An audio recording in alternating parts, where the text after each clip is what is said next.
let's talk about the politics that is going on in Lagos State. I don't understand what is going on. I don't know. Has Sanwo-Olu become that powerful to actually oppose Tinubu, his godfather? Um, Let me read this quote. I see Sanwo-Olu's hand in Obasa's impeachment, and I am not comfortable he could be that powerful. Tinubu tells Lagos Assembly members. Um, Now, if I don't, because of time, I don't know. You obviously know this story, or you know this news. The assembly, Tinubu intervened in this assembly stuff. Obasa is on the Tinubu is on the side of Obasa, and Sanwo-Olu is on the side of what's this lady's name? I've forgotten her name. Sorry, I can't hear you. The network. This speaker, Merinda. Melinda, yeah, Melinda, yeah. Merinda. Berinda or Melinda? Merinda. Okay, Merinda. yeah, Berinda, yeah. Okay, yeah. So I don't get it, barrister. Is Sanwo-Olu suddenly summoned the courage to stand against Tinubu's choice, Tinubu's interest? What is going on here? For Tinubu to say this, because this is his quote, for Tinubu to identify this, he noticed it, identified it, and even said it to the legislators. It obviously means that they are not on the same side with the governor. I do not know, and I'm not sure whether that quote is verbatim from Tinubu, because he had a meeting with members of the House of Assembly, and people later reported that this is what he said. We have discussed this issue. There's a time you posed the question whether Tinubu is losing his grip Yes, on correct. on Lagos, and I told you that yes, why he wants Obasa to return as speaker, but he did not want his hand to be seen. He was using the GAC, Proxy, the Governor's Advisory Council, and other elders of the party.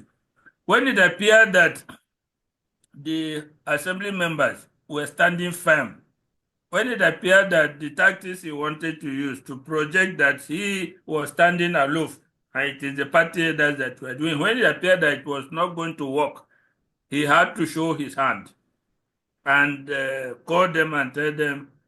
In that process, a deception was practiced on the members of the House of Assembly. What they told them, or what was supposedly agreed, was that Merenda, when they go back, the speaker Merenda will resign, Obasa will come back to his position, and Merenda will go back to her position as deputy speaker. Then after 2 or 3 days, Obasa himself will resign as speaker. In that way, he would have achieved soft landing. Oh, that And is the somebody plan. from Oh, that was the plan. that was what was agreed upon with the House members. And somebody from Lagos Central will become the speaker. Unknown to them, there was another side of the arrangement. That's why I say a deception was practiced on them. Unknown to them, there was a separate arrangement between Obasa and apparently with Tinubu, that once he goes into that position, he's there permanently. So the members went along with the plan. When the House reconvened, the Speaker Merenda resigned voluntarily, and Obasa came back as Speaker. And then somebody nominated Merenda to the Deputy Speaker, and she was confirmed as Deputy Speaker. Now, it was expected by the Wednesday, 2 days thereafter, Obasa would now tender his resignation, so that a member from Lagos Central will now be elected. Not knowing that there was a separate arrangement that once he comes back, he should remain. Wow. So when he came back as speaker, He now, on when the members and other people were expecting him to Resign. resign on Wednesday, he adjourned the House indefinitely. And since then, he has come out to say that there was no such arrangement for him to resign. Rather, he is trying to reconcile with the members of the House of Assembly who are overwhelmingly against him. And even then, he is still showing the trait of his character. He called a meeting and he did not come there for about 3 hours. Honestly, he kept the They, president waiting. not the president, the houseman, the president told him that if you come back, don't resign, but try and reconcile with Yeah, your even the members. president, even the meeting with the president, he was there late. That's what I'm saying. And his character is still going on, agitating the other members. But apparently, on the support of the president, he feels he's back home on his seat, and there's no change. So that is where we are now. What can you say about Sanwo-Olu's power? Now, one of the reasons that was adduced for Tinubu wanting to Obasa to come back is because of the perception that the removal of Obasa was teleguided The governor. by the governor. And as you know, Tinubu would not want Yeah, doesn't any want governor threats. Yes.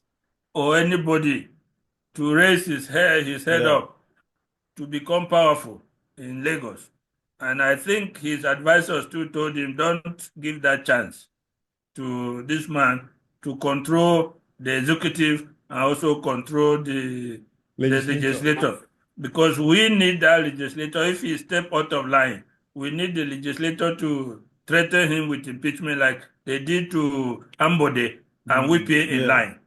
So Tinubu was reasoning along that line. That was the determining factor in bringing Obasa back, since he's anti Sanwo-Olu. He's a counterweight to Sanwo. If Yes. Sanwo-Olu wants to step out of line, they will threaten him with the house. That is the politics of it. Oh wow. Yeah, because it's obvious Tinubu is not. It doesn't have a strong grip of Sanwo-Olu's government. That is the implication as it is now. And Sanwo-Olu, of course, he may be doing it because this is his second term. He probably has nothing to lose. This is second time, about 2 years into his, almost 2 years. Yes, about by May to be 2 years into his second time. So that is why probably he's trying to poke the bear, the bear.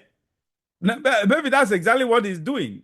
Like he don't felt I have 2 years before before anything will happen or whatever.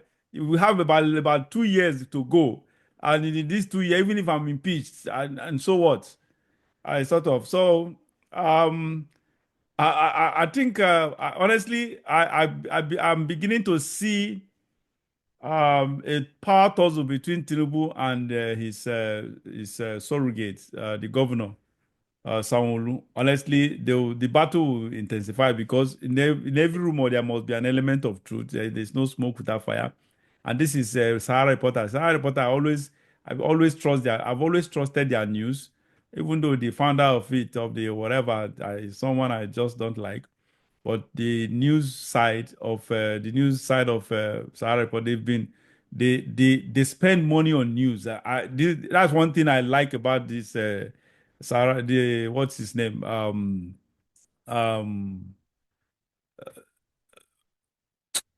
what if see, I don't forget forget his name. Huh? Founder of Sahara Report, Sawore. Yes. Sorry. That's one thing I like about his. Honestly, the guy is most of his news are authentic. The moment he carries news.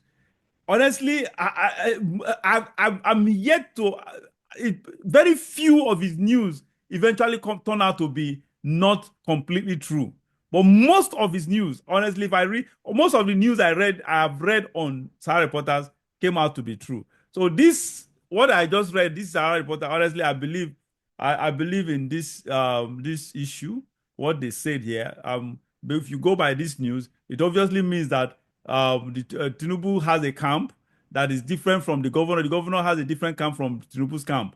Both of them are on two opposite sides, and probably both of them are trying to outsmart the other. And that means it's going to be a bloodbath, political bloodbath in Lagos State. Trust me, because Tinubu do not want, just like you noted earlier, doesn't want anyone raising his or her head against in threat against his control. So obviously, you see a political bloodbath with his godson in Lagos State. That's obvious because it is not possible because this now makes sense. You know, we've talked about this. Why is this thing lingering when we have Tinubu Tinubu who is in control of Lagos State? We have that. This is the reason why this issue, this controversy has lingered. This political problem has lingered because the governor has a different side. So he's the one fueling against the other side. And as it is right now, he seems to be in the majority because the majority of the House of Assembly members seem to be on the governor's side because they were the ones who elected Melinda, rather, not Mirinda. All right, Barrister, I think that is it for now.